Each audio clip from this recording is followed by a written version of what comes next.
மத்தளத்துக்கு 2 பக்கம் அடி என்றால் ஓசூர் வனத்துறையினருக்கு எல்லா பக்கமும் அடி. வனத்துறையினரின் அகழி தோண்டும் நடவடிக்கைகளை கண்டித்து ஏஐகேஎஸ் சார்பில் கடந்த நாள் அஞ்சட்டி வனத்துறை அலுவலகம் முன்பு முற்றுகை போராட்டம் நடைபெற்றது. ஓசூர் காடுகளில் சுமார் 200 யானைகள் மற்றும் பல காட்டு விலங்குகள் வாழ்கின்றன.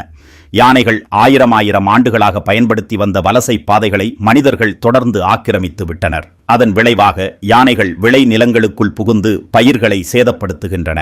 இதனால் பாதிக்கப்படும் பட்டா நில உழவர்கள் யானைகளின் பாதையை முறைப்படுத்துங்கள் என்று வனத்துறையை வலியுறுத்தி போராட்டங்களில் ஈடுபடுகின்றனர். இதனைத் தொடர்ந்து தொங்கும் மின்வேலி, அகழி தோண்டும் பணிகள் என வனத்துறையினர் பல முயற்சிகளை மேற்கொண்டு வருகின்றனர். ஆனால் பட்டா வழங்கப்படாத காட்டு நிலங்களில் பல ஆண்டுகளாக உழவு செய்து வாழும் பழங்குடியினரும் பிற மக்களும் இந்த அகழி தோண்டும் பணியால் எங்களின் வாழ்வாதாரம் பாதிக்கப்படுகிறது என்று எதிர்ப்பு தெரிவிக்கின்றனர். பொதுவான மனநிலையில் நின்று பார்த்தால் வனத்துறையினுடைய நடவடிக்கையும் சரி, போராட்டத்தினுடைய நோக்கமும் சரி.